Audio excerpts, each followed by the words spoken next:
Hello student, how are you? I hope all of you are good and fine. Student, today we are going to discuss a new topic of class 12 physics, that is Gauss's theorem. So in this lecture we will discuss about Gauss's theorem and we also proved it. So in electricity, Gauss's theorem is a most important theorem and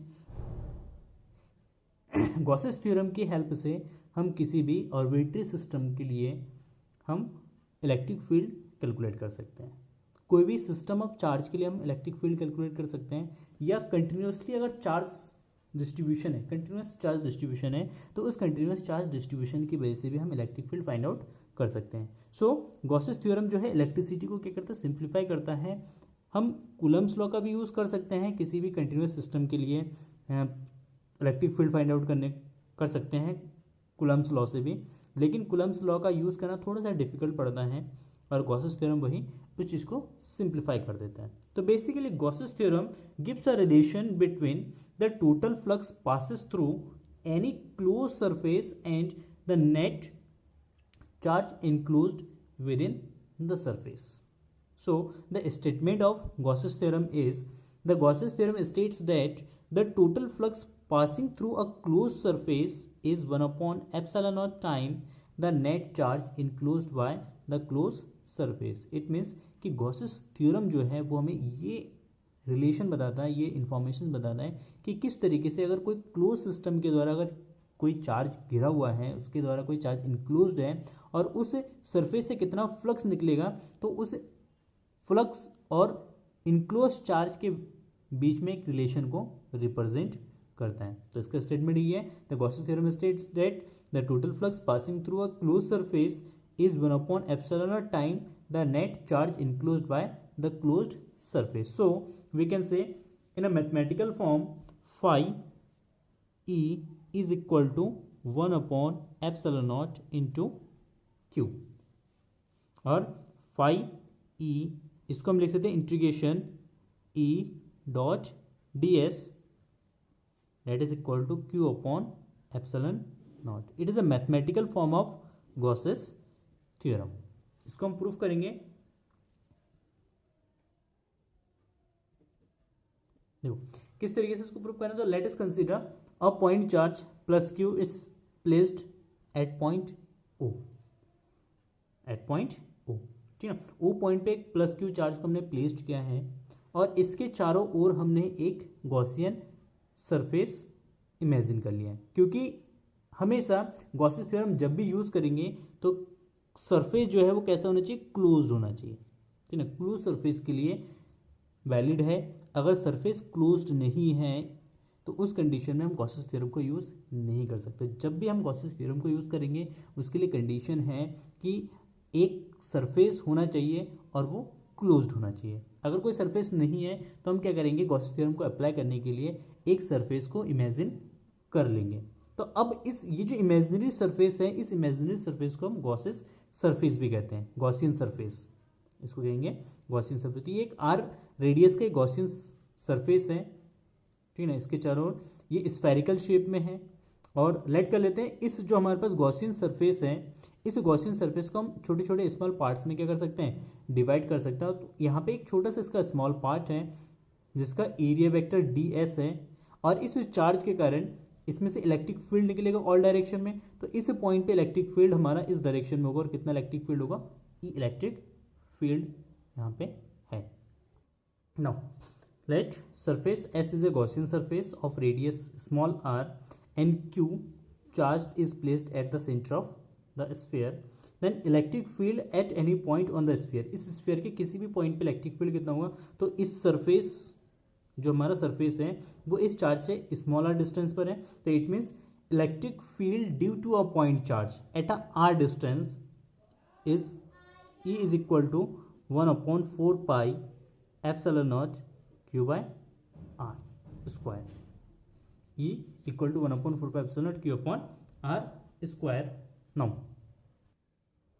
Now this electric field point radially outward L at all points on S, means ये जो electric field है ये surface के radially क्या होगा, outward होगा, हर direction में, हर point में रेडियली क्या होगा, या हम कह सकते हैं कि परपेंडिकुलर आउटवर्ड डायरेक्शन में होगा। Then any area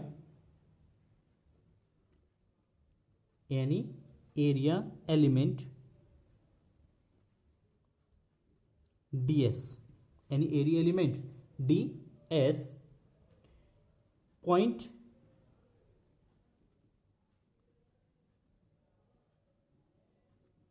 radially outwards show angle between E and ds, then the angle between E and ds is equal to theta equal to 0 degree, क्योंकि दोनों सेम डायरेक्शन में, थीटा कितना जाएगा 0 degree हो जाएगा। Then the electric flux, so flux through area ds, तो ये जो एक छोटा सा हमने एलिमेंट लेट किया है सरफेस एरिया, ठीक है ना, तो इस एरिया से कितना फ्लक्स निकलेगा वो जाएगा, तो flux through area ds is d phi, छोटा सा एरिया फ्लक्स होगा d phi E is equal to E dot d s, क्या जाएगा E dot d s, that is E d s cos 0, क्योंकि डॉट प्रोडक्ट है, dot product में क्या जाएगा cos theta, and cos theta, theta यहाँ पे कितना 0 डिग्री है तो कॉस 0 हो जाएगा, और कॉस 0 का वैल्यू कितना होता है 1 होता है, तो दैट इज इक्वल हो जाएगा ई डी एस, तो D phi E is equal to E d S. तो ये तो हो गया छोटा सा फ्लक्स। अब टोटल सरफेस से कितना फ्लक्स निकलेगा, तो टोटल फ्लक्स थ्रू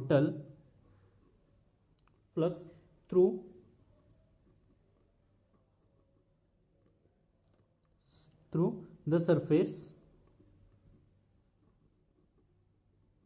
एस, तो टोटल जो हमारे पास ये जो हमारे पास सरफेस है, टोटल सरफेस से, इस पूरे सरफेस से कितना फ्लक्स निकलेगा, दैट इज इक्वल होगा, इसका हम क्या करेंगे इंटीग्रेशंस, ये हो जाएगा हमारा,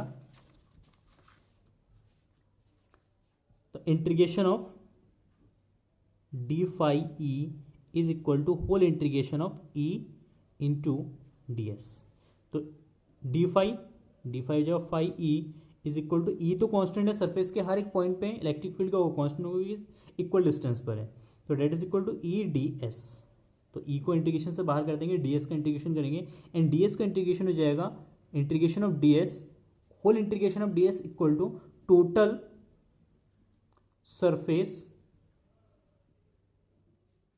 एरिया ऑफ स्फीयर, ये क्या हो जाएगा, देखो यहाँ पे इस एरिया, टोटल एरिया को हम छोटे छोटे पार्ट्स में क्या कर सकते हैं, उसको डिवाइड कर सकते हैं ना। अब छोटे छोटे पार्ट्स को अगर डिवाइड करेंगे और उन पार्ट्स को अगर ऐड करेंगे, एडअप करेंगे, तो टोटल इसका क्या जाएगा, सरफेस एरिया आ जाएगा, तो total surface area of the sphere is equal to 4 pi R square, so it means integration of D S is equal to क्या जाएगा 4 pi R square, substitute the value in this equation, then if you find E into 4 pi R square, and value of E is equal to 1/4 pi epsilon not Q by R square into 4 pi R square, ई का value substitute कर देंगे पीछे से, इस वाले equation से ई का value substitute करेंगे, तो यहाँ से जब 4 पाई से 4 पाई कैंसिल, आर स्क्वायर से r square cancel, that is equal to q upon epsilon naught, मतलब इस टोटल सरफेस से जो हमारा फ्लक्स निकलने वाला है वो फ्लक्स कितना लिखेगा, Q upon epsilon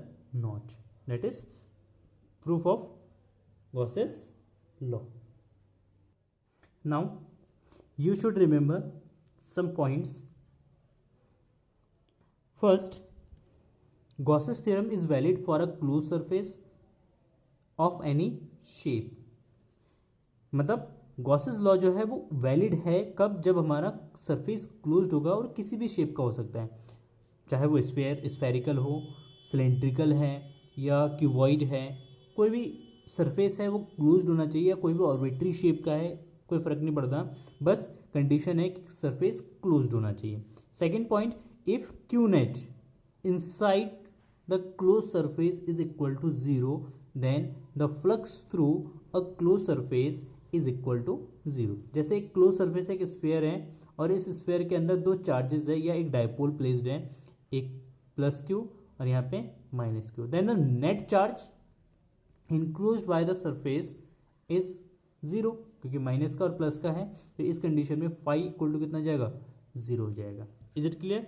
now third point is for a medium of absolute permittivity epsilon और डायलेक्ट्रिक कांस्टेंट के, मतलब किसी भी मीडियम की अगर बात करते हैं तो उस मीडियम में गॉसेस लॉ जाएगा, phi is equal to integration E dot d s equal to q upon epsilon, and we know that epsilon is equal to k epsilon naught होता है, तो एप्सिलॉन की जगह के एप्सिलॉन नॉट भी हम यूज़ कर सकते हैं। तो ये हमारा 3 पॉइंट्स है गॉसेस थ्योरम में, इंपॉर्टेंट पॉइंट्स है, इसको आपको लर्न करना है। नाउ नेक्स्ट लेक्चर्स में हम डिस्कस करेंगे गॉसेस लॉ के एप्लीकेशंस। तो एप्लीकेशंस के लिए कुछ मैं आपको पॉइंट्स बता देता हूँ। एप्लीकेशंस के लिए हमेशा हम क्या करेंगे, गॉसियन सरफेस इमेजिन करेंगे।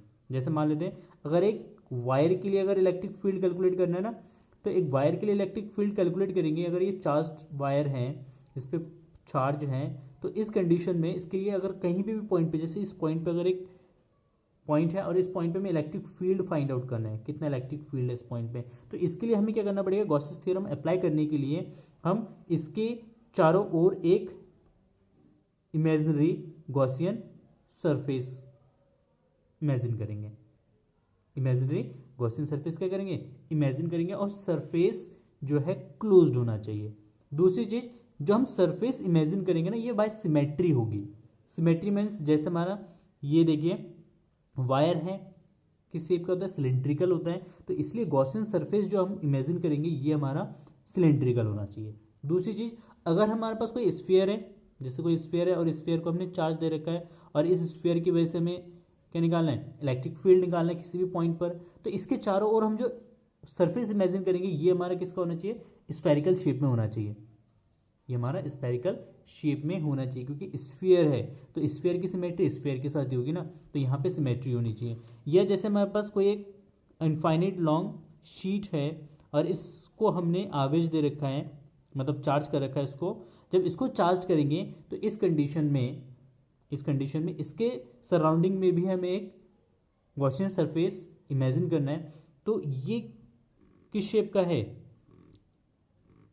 रेक्टेंगुलर शेप में, रेक्टेंगुलर इसमें थोड़ा सा थिकनेस है, तो ये हमारा क्यूबॉइड शेप में होगा। तो इसके सराउंडिंग में जो हम सरफेस इमेजिन करेंगे तो वो क्यूबॉइड शेप में होना चाहिए। तो इस कंडीशन में वो क्यूबॉइड भी हो सकता है और सिलेंड्रिकल भी हो सकता है। तो मोस्ट इंपॉर्टेंट फैक्ट यहाँ पे ये है कि जब भी हम गॉसेस थ्योरम के एप्लीकेशंस करेंगे तो उस कंडीशन में किसी भी सिस्टम के कारण हम जब भी इलेक्ट्रिक फील्ड कैलकुलेट करेंगे तो वहाँ पे हम एक गॉसियन सरफेस इमेजिन करेंगे, और गॉसियन सरफेस का जो शेप है वो सिमेट्री के हिसाब से होनी चाहिए। अगर सिलेंड्रिकल सिस्टम है तो सरफेस भी सिलेंड्रिकल होगा, अगर स्फीयर है तो हमारा सरफेस भी स्फेरिकल होगा।